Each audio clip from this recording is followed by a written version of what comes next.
حیات اپنی اقدار سابقہ سے کشمکش کے ذریعے سے اپنی انفرادی وجود کو ثابت کرتی ہے، اور اس کشمکش کے نتیجے میں کچھ اقدار جو ہے خود ساکت ہو کر رہ جاتے ہیں، یعنی کہ ہر تہذیب جتنی جتنی پرانی ہو جاتی ہے وہ اپنی کچھ قدروں کو، اپنی کچھ روایات کو چھوڑ دیتی ہے، اور ایک ایسا وقت آتا ہے یہ تہذیب نئی تہذیب میں ضم ہو جاتی ہے۔ تو ان کا یہ ماننا تھا کہ اسلام جو 1400 سال پہلے کی تہذیب ہے، اب وقت آ چکا ہے کہ اس نے اپنی اقدار اور اپنی سابقہ روایات کو کھو دیا ہے، اب اس کو چاہیے کہ اس جدید تہذیب، یورپی تہذیب کے اندر یہ ضم ہو کر رہ جائے۔ دوسرا فلسفہ جو ڈاروین کا تھا، اس کا یہ خیال تھا کہ زندگی طاقتور اور کمزور انسانوں کے درمیان ایک کشمکش کا نام ہے، اور اس کشمکش میں طاقتور انسان کو یہ اختیار ہے کہ وہ کمزور کا گلا گھونٹ کر اور اسے حکومت کرنے کا پورا اختیار ہے، اور یہ فلسفہ اس وقت بھی یورپ کے اندر اور پوری دنیا کے اندر کار فرما ہے، اور اسی فلسفے پر لوگ اس وقت بھی جو ہے وہ عمل پیرا ہیں۔ آپ دیکھتے ہیں غریب ممالک جتنے بھی ہیں، امیر ممالک جو ہیں وہ اپنا حق سمجھتے ہیں، ان پر قبضہ کرنا جو ہے اسے وہ اپنا حق سمجھتے ہیں، اور اسی طریقے سے پھر آخری فلسفہ جو کارل مارکس کا دیا ہوا تھا، جو بالکل مادیت کا جو ہم یوں کہہ سکتے ہیں جو انڈسٹریل ریولوشن کی بعد میں بنیاد بنا، جو مختلف قسم کی جو میٹیریلزم جو پروان چڑھا، وہ اسی فلسفے کی بنیاد پر پروان چڑھا۔ تو یہاں تک میں نے پچھلے درس میں آپ کے سامنے یہ رکھا تھا۔ تو اب یہ دیکھنا ہے کہ ان فلسفوں نے پھر کیا کچھ امت مسلمہ پر کون سے اثرات مرتب ہوئے، امت مسلمہ پر اور پوری دنیا انسانیت پر بالعموم کون سے اثرات پڑے، اور بالخصوص امت مسلمہ میں اس کا کیا نقصان ہوا۔ تو سب سے پہلے اگر سیاسی پہلو دیکھا جائے تو سیاسی پہلو میں جو سب سے بڑا نقصان امت مسلمہ کو اٹھانا پڑا، وہ نقصان یہ تھا کہ پورا عالم عرب جو ہے وہ تقسیم ہو کر رہ گیا، اور عرب امپیرلزم جو ہے اسے قائم کر دیا گیا۔ اسی پالیسی کی وجہ یہی پالیسی تھی کہ جس کی وجہ سے عالمی جنگ کے بعد پہلی عالمی جنگ کے نتیجے میں ہم دیکھتے ہیں کہ ترکی کا جو دور خلافت جو تھا وہ سمیٹ کر چھوٹے سے حصے تک محدود ہو گیا، اور عالم عرب جو ہے 20 سے زیادہ چھوٹے چھوٹے ملکوں میں تقسیم ہو گیا۔ کل تک جو عرب متحد تھا، اب وہ عرب تقسیم ہو گیا۔ اور دوسرا ایک اہم نقطہ میں نے آپ کو بولا تھا کہ یہی یورپ، یہی ایسٹ انڈین کمپنیز جو ہیں، جب یہ عرب کے اندر داخل ہو گئی، انہوں نے عرب کو تقسیم کر دیا، لیکن یہی لوگ جب ہندوستان کے اندر داخل ہو گئے، انہوں نے ہندوستان کو متحد کر دیا۔ تو یہاں سے آپ اندازہ لگا سکتے ہیں کہ کس قسم کا یہ نظریہ تھا، کس قسم کی یہ سوچ تھی، کتنا زہریلا یہ نظریہ تھا۔ اور اس کے بعد اس تقسیم کے بعد بھی یورپ کا جب یہ ہم یوں کہہ سکتے ہیں ان کی یہ پیاس نہیں بجھی، تو دوسرا نعرہ انہوں نے قومیت اور وطنیت کا نعرہ لگایا، جس کی وجہ سے اسلامی تہذیب جو ہے یہ عربی ہو گئی، پھر یہ شامی ہو گئی، پھر یہ اردنی ہو گئی، وغیرہ وغیرہ، یعنی کہ چھوٹے چھوٹے ممالک کی اپنی چھوٹی چھوٹی قومیتیں ہو گئی، اپنی چھوٹی وطنیتیں ہو گئی، اور جس کی بنیاد پر چھوٹے چھوٹے ٹکڑے اس عرب کے ہو گئے، یعنی کہ عرب کی وہ قوت جو اتحاد پر مبنی تھی وہ ریزہ ریزہ اور پارا پارا ہو گیا۔ اور صرف اتنا ہی نہیں، دوسرا اثر جو اس کا مرتب ہوا وہ لادینیت کا تھا، یعنی کہ لادینیت جس کو ہم سیکولرزم کہتے ہیں، اس سیکولرزم کی آڑ میں کیا ان نے کوشش کی، یہ تاثر دینے کی کوشش کی کہ آپ کا دین جو ہے یہ بڑا اچھا ہے، لیکن اسے آپ اپنی مسجد تک محدود رکھیے، اسے آپ اپنے کچھ رسومات تک، اپنی عبادات تک اس کو محدود رکھیے، لیکن یہ جو اجتماعی معاملات ہیں ان میں اس کا عمل دخل نہ ہو، کیونکہ اگر آپ نے اپنے اجتماعی معاملات میں اس کا عمل دخل رکھا تو یقیناً یہ آپ کی ترقی میں رکاوٹ بنے گا، یہ آپ کی خوشحالی میں رکاوٹ بنے گا۔ اور ہم دیکھتے ہیں اس لادینیت लादीनियत की वजह से, इस सेकुलर कंसेप्ट की वजह से इस्लाम को सुकेड़ कर इन्होंने एक मजहब की शक्ल में इख्तियार करा दिया। और उसके बाद आखिरी चीज जो तीसरा असल वो कौमियत का था जिसका मैं तज़किरा भी कर रहा था, और आखिरी जो इसका सबसे बड़ा असर नुमाया होकर हमारे सामने आ गया, जिसका शिकार आज भी, जो असर आज भी हमें देखने में मिलता है, वो यही लादीन जमहूरियत है, जिसके बारे में इकबाल अलैहि रहमा कहते हैं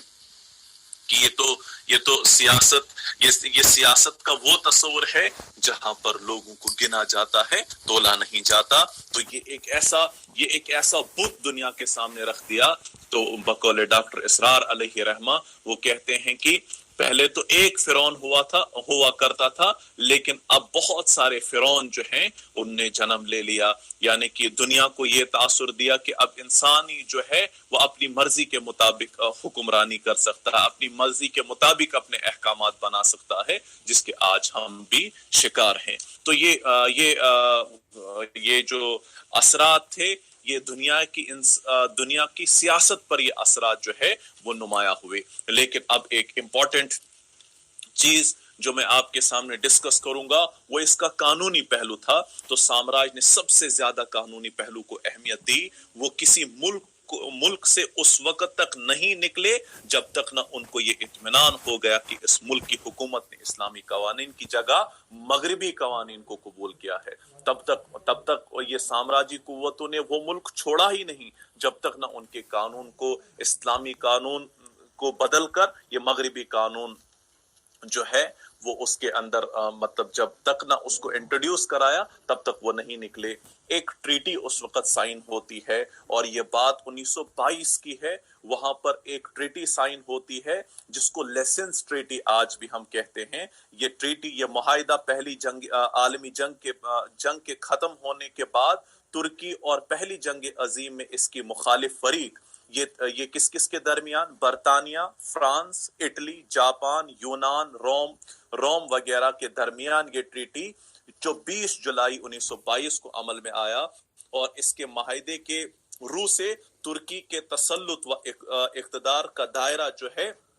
अरब ममालिक से खत्म होकर सिर्फ अपने मुल्क के हुदूद तक महदूद कर दिया गया। तो ये ट्रीटी उस वक्त टर्की ने साइन की बरतानिया के साथ, फ्रांस के साथ, इटली के साथ, जापान के साथ, यूनान के साथ, रोम के साथ। और याद रखिए ये 100 साला ट्रीटी थी जिसके बारे में अक्सर आप सुनते हैं, ये जो 2023 में अब खत्म होगी। इसीलिए आप मिडिल ईस्ट के अंदर जो भी हलचल देखते हैं वो हलचल इसी ट्रीटी की वजह से कि अब तुर्की जो है, ये तुर्की के ऊपर जो बाइंडिंग्स थी, तुर्की के ऊपर जो ऑब्लिगेशंस थी वो खत्म हो जाएंगी। और ये ट्रीटी जो थी, ये 100 साल की ट्रीटी थी, वो खत्म होने वाली थी। अब आप ये समझिए कि अब आपको ये समझना है ये ट्रीटी क्या थी।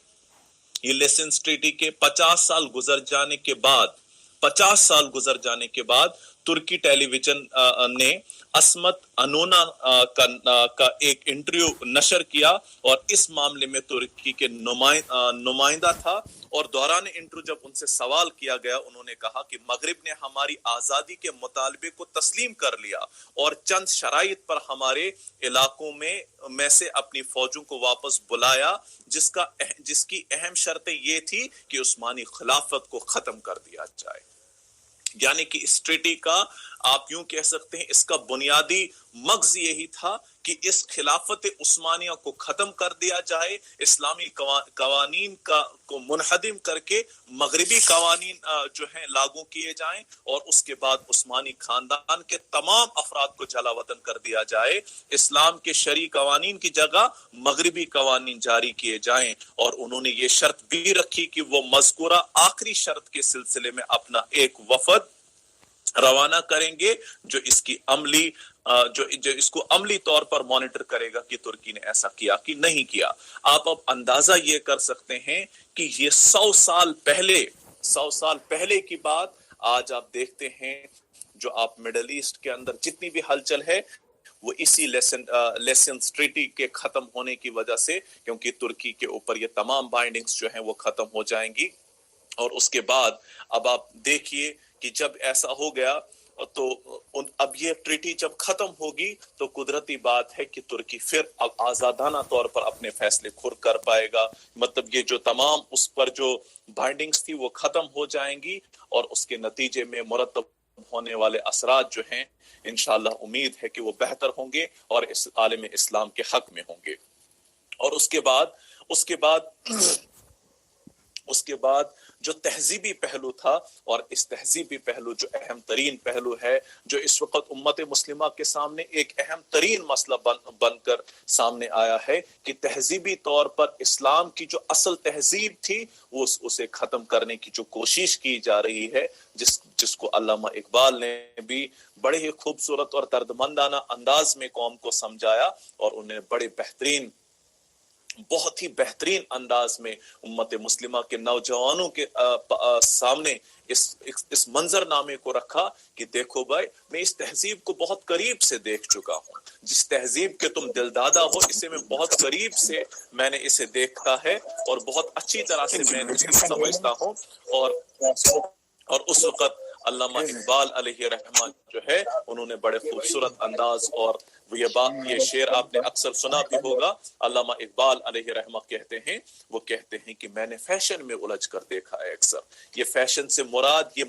मगरिबी तहजीब, ये जदीद तहजीब थी, वो अल्लामा इकबाल कहते हैं कि मैंने फैशन में उलझ कर देखा है अक्सर। हमने अपने असलाफ की इज्जत के कफन बेच दिए, मुसलमानों का ये हाल है, हमने अपनी तहजीब के कफन बेच दिए नई तहजीब के बेरूह बहारों के एवज। ये जो नई तहजीब, जो बेरूह तहजीब है, इसके एवज जो है हमने अपनी तहजीब के शादाब चमन बेच दिए। हमारी जो तहजीब, जो बड़ी शादाब तहजीब थी, जो एक ताबनाक तहजीब थी, जो बड़ी ही बेहतरीन तहजीब थी, हमने इस मगरिबी तहजीब के एवज जो है अपनी उस तहजीब को बेच दिया। तो आज आप देखते हैं हमारा लिबास मगरिब ज़दा, हमारा सब कुछ मगरिब ज़दा हो चुका है और हम आज इस्लामी तहजीब को बिल्कुल इंफीरियर महसूस करते हुए हमने अपना अक्स, अपना आप उस मगरिबी तहजीब के सांचे में डाल कर रख दिया है। तो ये एक बड़ा ही खतरनाक असर था उन 3 फलसफों का जो तहजीब पर मुरतब हुआ। और इसमें भी एक इंपॉर्टेंट चीज जो मैं आपके सामने गोश गुजार करने की कोशिश करूंगा, अब साम्राज्य कुव्वतों ने क्या किया, इस्लामी ममालिक में कदम रखते ही वहां के मखसूस तहजीबी सकाफती बुनियादों को तब्दील करने की कोशिश की। और इसमें इन्होंने सबसे पहले क्या किया, सबसे पहले इन्होंने कोशिश की वहां पर कुछ ऐसे कलमकारों का, कुछ ऐसे लोगों का इंतखाब किया जाए जिनका इस्तेमाल करके हम तहजीबी तौर ज्यादा जो है इनके अंदर अपनी तहजीब को सरायत करा सकते हैं। तो सबसे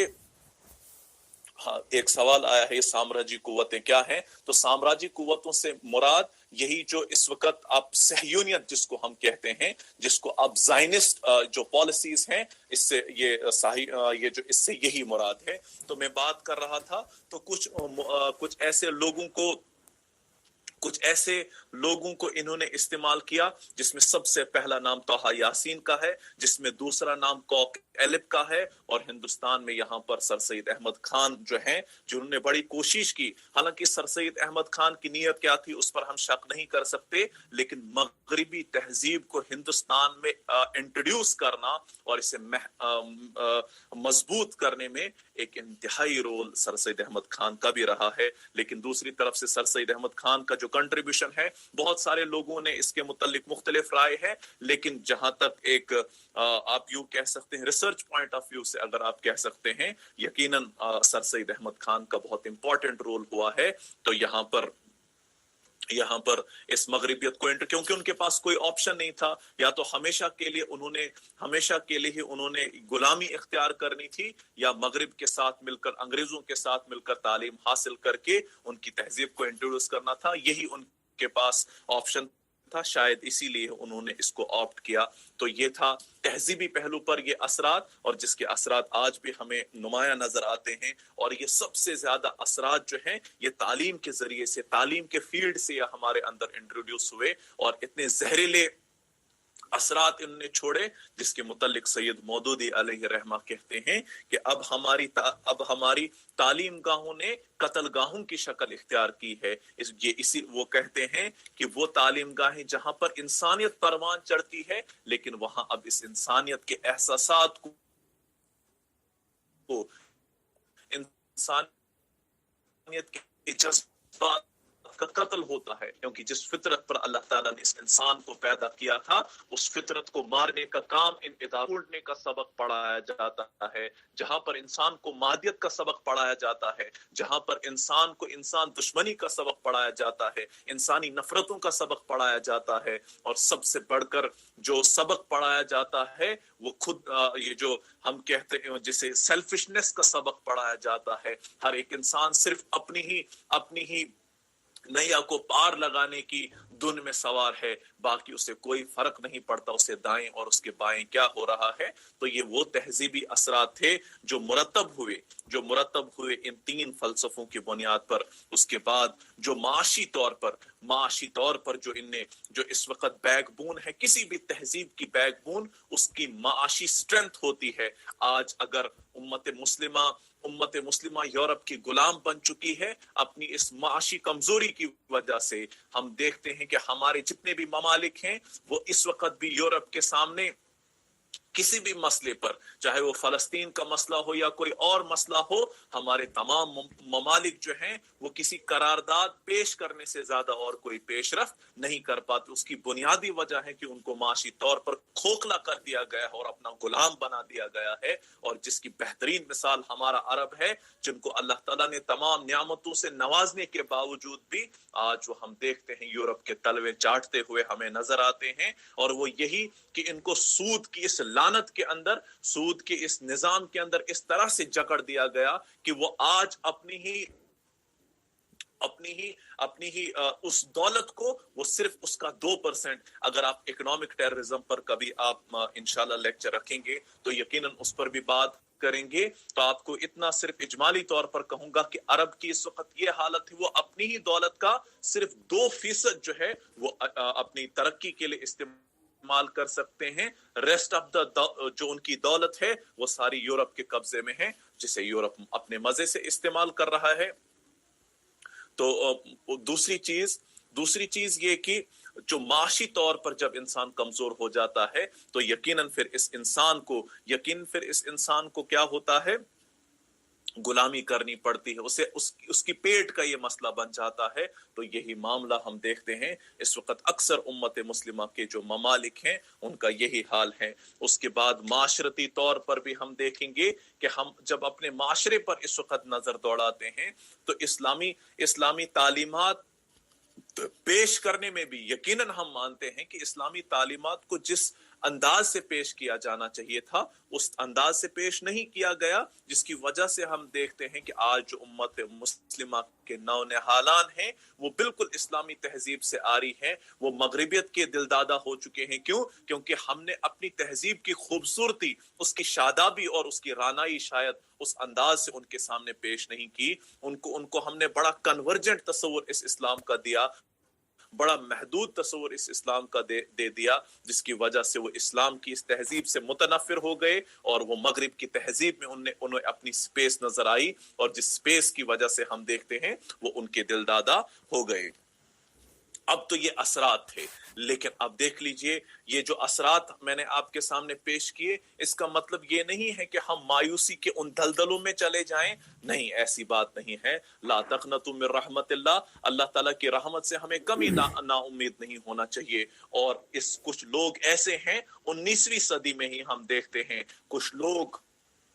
पुरअज़म लोग, गयूर लोग, बागैरत लोग जो हैं वो दुनिया के अंदर आते हैं। इसमें दो इंतहाई अहम तरीन नाम लिए जा सकते हैं। अरब के अंदर हम नाम ले सकते हैं हसनुल बन्ना शहीद अलैहि रहमा का, और बरे सगीर हिंदो पाक में आप नाम ले सकते हैं सैयद मौदूदी अलैहि रहमा का, अल्लामा इकबाल अलैहि रहमा का, जिन्होंने इस घटाटोप अंधेरे में, मायूसी के इन बादलों के अंदर एक वो जो उम्मीद की एक किरण जो जगाने की कोशिश की। और उसके बाद आप देखते हैं कि अरब के अंदर गालिबन 1928 के अंदर हम देखते हैं 28 کے اندر اخوان المسلمون وجود میں آتی ہے، اور یہاں پر ہم دیکھتے ہیں 1941 یا 42 میں ہم دیکھتے ہیں جماعت اسلامی وجود میں آتی ہے، اور ان کے وجود میں آنے کا بنیادی مقصد یہی تھا کہ ان نظریات کا کاؤنٹر نریٹو اسلام کے تناظر میں پیش کیا جائے، دنیا کو کہا جائے کہ بہترین تہذیب اسلامی تہذیب ہے، یہ جو ڈاروین کا فلسفہ، یہ جو ہیگل کا فلسفہ ہے، یہ جو کارل مارکس کا فلسفہ ہے، یہ اسلام دشمن فلسفے ہیں، یہ اسلام مخالف نظریات ہیں، اور بہت حد تک یہ کامیاب بھی ہو گئے، بہت حد تک انہوں نے کوشش کی، اللہ تعالیٰ انہیں کروٹ کروٹ جنت نصیب فرمائے، ورنہ جو کچھ آج ہم بول رہے ہیں ہم یہ بولنے کے قابل ہی نہیں ہوتے اگر سید مودودی کا یہ جو تحریریں ہماری زندگی میں نہیں ہوتی، شاید آج ہم یہ سبق پڑھنے کے قابل ہی نہیں ہوتے اگر حسن البنا شہید علیہ رحمہ جو ہے وہ اپنی تحریروں اور اپنی اس تحریک کے ذریعے سے ہمارے پاس نہیں آتے، تو اللہ تعالیٰ انہیں کروٹ کروٹ جنت نصیب فرمائے۔ تو میں تذکرہ کر رہا تھا، اور یہ جو یہاں جو تحریکات آزادی جو بعد میں رونما ہوئی عرب کے اندر بھی اور برِ صغیر ہند و پاک میں بھی، انہوں نے کوشش کی کہ اس نظریے کو اور زیادہ مستحکم کیا جائے، اسلام کے نظریے کو اس انداز سے پیش کیا جائے تاکہ لوگوں کو یہ احساس دلایا جائے تمہیں ڈاروین کا قائل ہونے کی ضرورت نہیں ہے، تمہیں مارکس کا قائل ہونے کی ضرورت نہیں ہے، یا تمہیں کسی اور چیز کا قائل ہونے کی ضرورت نہیں ہے۔ کیوں؟ کیونکہ اللہ تعالیٰ فرماتے ہیں ادخلوا فی السلم کافہ، آپ پورے کے پورے اسلام کے اندر داخل ہو جاؤ، اس میں ایک پیغام پنہا ہے، چھپا ہوا ہے، مطلب اسلام مکمل زندگی کا نام ہے، اسلام جہاں پر ہمارے عقیدے کو سدھارنے کے لیے، جہاں پر ہماری رسومات کو سدھارنے کے لیے، جہاں پر ہماری عبادات میں نخار لانے کے لیے آیا، وہاں پر یہی اسلام ہماری معاشرت، ہماری معیشت، ہماری سیاست، ہمارا قانون، ہمارا عدالت، یعنی کہ انسانی زندگی کے جملہ شعبہ جات میں ہے، جملہ شعبہ جات میں جو ہے وہ ہماری رہنمائی کرتا ہے۔ تو یہ تصور، یہ نظریہ پیش کیا، اور یہی ضرورت اس وقت بھی ہے۔ ہم یہ جو مایوسی کا جو یہ گٹا ٹوپ اندھیرا ہے، اس اندھیرے کو ختم کر کے ہمیں کوشش کرنی چاہیے۔ آج دیکھیے حالات کتنے ہی ناساز کیوں نہ ہو، لیکن ہم نوجوانوں کی ذمہ داری ہے کہ ہم دنیا کے سامنے اسلام کی اس خوبصورت تہذیب کو لانے کی کوشش کریں، دنیا کے سامنے اسلام کے اس مکمل نظریے کو، ایک مکمل نظام زندگی کو پیش کرنے کی ہم کوشش کریں، اور دنیا کو یہ تاثر دینے کی کوشش کریں ہمارے پاس ایک ایسا نظریہ ہے جو انسانیت پر مبنی نظریہ ہے، جو خدا پرستی پر مبنی نظریہ ہے، جو آخرت پسندی پر مبنی نظریہ ہے، اس نظریے کو پیش کرنے کی ضرورت ہے۔ تبھی جا کر ممکن ہے کہ ہم واپس اس خواب کو شرمندہ تعبیر کر سکیں جس خواب کو سید قطب شہید علیہ رحمہ نے دیکھا، جس خواب کو سید مودودی علیہ رحمہ نے اپنی آنکھوں میں سجایا۔ ہم یقیناً اس خواب کو شرمندہ تعبیر کرنے کے قابل تبھی ہوں گے اگر ہم نے اس نصب العین کے ساتھ وفا کیا، اس تحریک اسلامی کے یہ جو نصب العین ہے اس کے ساتھ اگر ہم نے وفا کیا، تو یقیناً ہماری یہ زندگی کا مقصد، ہم اپنی زندگی کے مقصد میں بھی کامیاب ہو جائیں گے، اور انشاءاللہ وقت آئے گا کہ ہم آخرت میں بھی کامیاب ہو جائیں گے۔ تو یہ کچھ بنیادی گزارشات تھی، یہ کچھ بالکل مختصر میں نے آپ کے سامنے ان پورے نظریات کو آپ کے سامنے رکھا، اور اس کے بعد اپنی ذمہ داریاں ہماری کیا ہیں ان ذمہ داریوں کو بھی میں نے آپ کے سامنے رکھا، اور جو آیت میں نے آپ کے سامنے پڑھی اللہ تعالیٰ اس میں یہی چیز فرماتے ہیں فَمَن يَكْفُرْ بِالطَّاغُوتِ، کہ سب سے پہلے جس چیز کی اللہ تعالیٰ کو ضرورت ہے وہ یہ نہیں کہ آپ اللہ تعالیٰ پر ایمان لائے، بلکہ ضرورت یہ ہے یا ایھا الذین آمنوا، پہلی چیز آپ کریں گے فَمَن يَكْفُرْ بِالطَّاغُوتِ، پہلے آپ طاغوت کا انکار کریں، وَيُؤْمِن بِاللَّهِ، اس کے بعد اللہ تعالیٰ پر ایمان لائے۔ یعنی کہ کوئی انسان یہ ممکن ہی نہیں کہ وہ خدا کو بھی خوش کرے، اس کے بعد ان دوسرے نظریات کا بھی دل دادا رہے، نہیں، ایسی بات نہیں۔ پہلی چیز فَمَن يَكْفُرْ بِالطَّاغُوتِ، وہ طاغوت کا انکار کرے، طاغوت کے نظریات کا انکار کرے، وَيُؤْمِن بِاللَّهِ، اس کے بعد اللہ تعالیٰ پر ایمان لائے، اور اس کے بعد اللہ تعالیٰ کی بشارت ہے وَيُؤْمِن بِاللَّهِ فَقَدِ اسْتَمْسَكَ بِالْعُرْوَةِ الْوُثْقَىٰ، تو انہوں نے ایک ایسے مضبوط سہارے کو تھام لیا جو ٹوٹنے والا نہیں ہے. جو وقتی طور پر آپ کو کمزور اگر محسوس ہوگا وہ شیطان کا حملہ ہوتا ہے. آپ یقیناً اسے کمزور نہ سمجھے, اس سہارے کو کمزور نہ سمجھے, یقیناً یہ مضبوط سہارا ہے, کیونکہ تاریخ اس چیز پر گواہ ہے, انبیاء کی تاریخ اس چیز پر گواہ ہے. کتنے مشکل حالات بھی کیوں نہ ہو, لیکن اسلام جو ہے یہ وقتی طور پر مغلوب ہوا ہے, لیکن اسے سرنگو کرنے والوں نے, سرنگو کرنے والے جو ہیں وہ دنیا کی صفحہ ہستی سے مٹ کر ان کا نام و نشان ختم ہو گیا اور اسلام غالب ہو گیا. تو اللہ رب العالمین سے ہم دعا کریں کہ اللہ رب العالمین ہمیں اس دین اسلام کی بہار دکھائیں. اللہ تعالی ہمیں پھر دین اسلام پر عمل پیرا ہونے کی توفیق عطا فرمائے, اور اللہ تعالی ہم سب نوجوانوں کو یہ توفیق عطا فرمائے کہ ہم اسلام کی اس تہذیب کو کریا اور بستی بستی عام کرنے کی توفیق اللہ تعالی ہمیں عطا فرمائے, اور اسی مقصد کے لیے ہم اپنی پوری زندگی کو وقف کریں, کیونکہ یہی اپنی زندگی کا حقیقی مقصد بھی ہے. اور ورنہ اگر صرف ہم نے اسے محدود اپنی نمازوں تک, اپنے حج تک یا اپنے عمراؤں تک اسے محدود رکھ دیا تو آپ یوں سمجھ لیجئے اس کی حیثیت بے نتیجہ بھیڑ سے زیادہ اور کچھ نہیں ہوگا. تو انہی الفاظ سے میں آپ سے رخصت ہو سا ہوں. والسلام